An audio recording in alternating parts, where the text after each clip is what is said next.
All right, welcome everybody. So before I went to China, I couldn't even order a coffee in Chinese, but today I'm fluent in Chinese. I've written a book about China, and now I run this channel explaining China.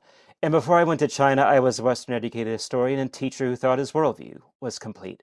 But after I went to China, I am now a Chinese speaker, an author, and someone whose entire focus has shifted to understanding and explaining China. And living in China fundamentally changed how I see the world. And this channel exists to share that perspective, not to tell you what to think, but to help you ask better questions. So before I went to China, I was already teaching university students, comfortable explaining complex ideas and breaking down the world analytically. And I felt confident how I understood the world and how things worked. But then I met students from Asia at university, which first sparked my curiosity about the region. And that curiosity led me to travel. First Japan, then South Korea, and eventually China. So Japan and South Korea, they were fascinating, but my experiences there still felt surface level. But China immediately stood out in a different way. China felt lively and active, with constant construction and visible change everywhere. Cities felt like they were being reshaped in real time. Nothing felt static or finished, and there was a strong sense that the country was actively becoming something, not just preserving what it already was, and that energy made China linger in my mind long after I left, and learning Chinese became a central reason for wanting to return, not as a tourist, but to really understand what I was seeing.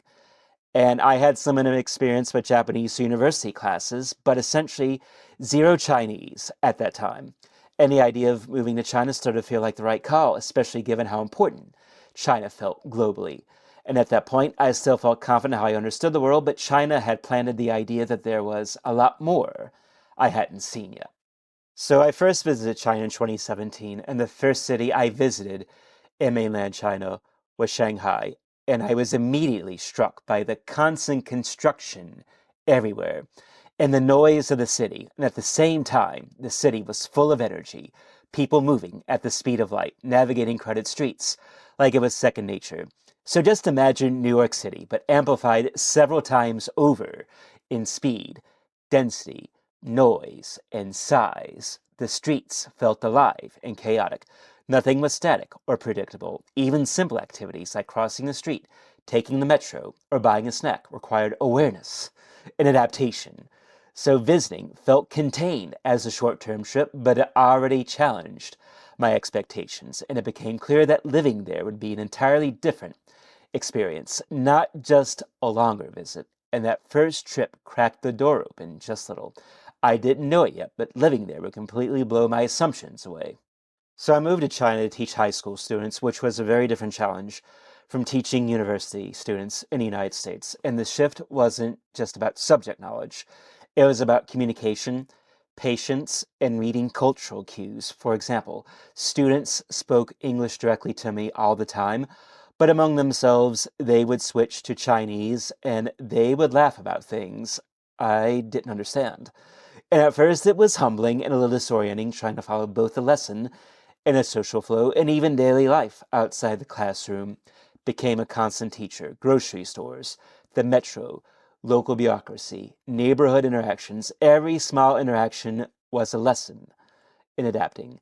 And China stopped being something I observed from afar. It became something I had to navigate and live inside every single day. But nothing changed me as much as learning Chinese. It was the real gateway in understanding the country on its own terms. So, learning Chinese was one of the main reasons why I went to China, unlike most people who go primarily to travel or for a job. I started with essential survival phrases. So, essentially from zero, I did have some Japanese experience, so I recognized the meanings of some Chinese characters, but Chinese was almost entirely new, and the early days were humbling and frustrating. Mispronunciations, not recognizing certain characters, conversations that completely slipped past me. These were moments that tested my patience and made me question my progress. But I wanted to understand China on its own terms, not just observe or translate everything in my head, and also because of how important China is globally. Its scale, influence, and role made learning the language feel urgent and meaningful. But the small victories, they really mattered a lot. Ordering food correctly, understanding a short sentence, In the metro, a student responding in full Chinese rather than English. And every tiny success built a sense that this wasn't just a language, it was a gateway into real connections and deeper understanding. And over time, those small victories added up to some major milestones that really opened doors. And over time, the small victories added up to major milestones, like learning over 2,500 Chinese characters and reaching fluency. But what mattered more than the milestones themselves was what they enabled. I could think in Chinese, not just translate in my head. I could finally have deeper conversations with people instead of just small talk. And early on, a simple chat with a taxi driver ended in confusion and awkward silence. But over time, these conversations became easier, richer, and more natural. And I could finally talk to people on a meaningful level, not through an interpreter, not through guesswork, but directly. So I shifted from observing China from the outside to living inside it, thinking in its language, and building genuine relationships. And with language finally giving me access, I could see China in a way I never had before. And that perspective only deepened over the years I lived there. So I lived in Wuxi from 2018 to 2022, and that gave me a long-term perspective on daily life, society, and how cities evolve and function in China. In the early years, allowed freedom to explore nearby cities. I traveled to Chengdu, Zhengzhou, and a few other places, and I noticed how regionally diverse China really is, with the food, culture, pace of life, and urban design.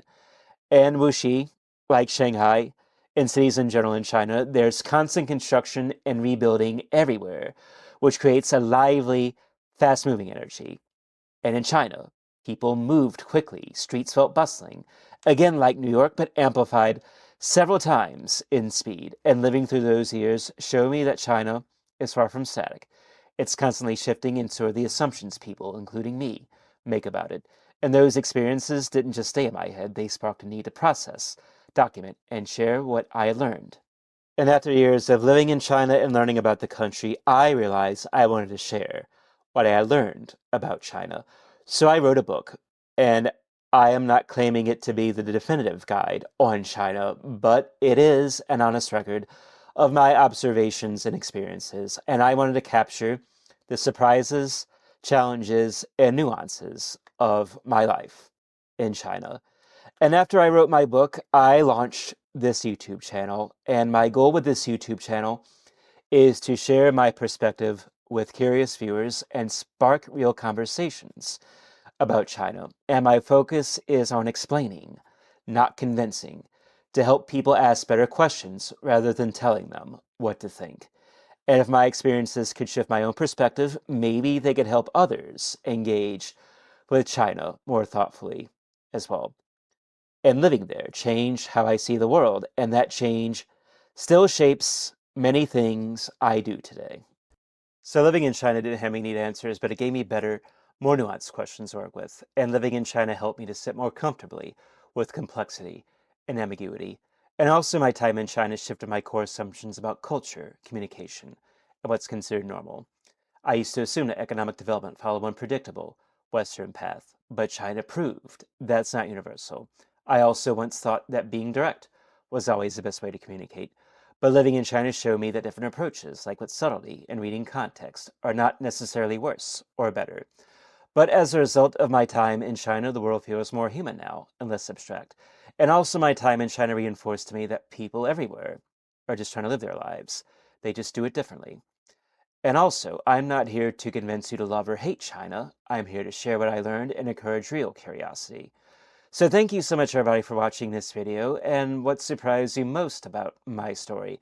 Drop a comment below. I'd love to see it. And also, if you like this video, please don't forget to subscribe to my channel. I have many more coming just like it, and I'll see everybody for next time.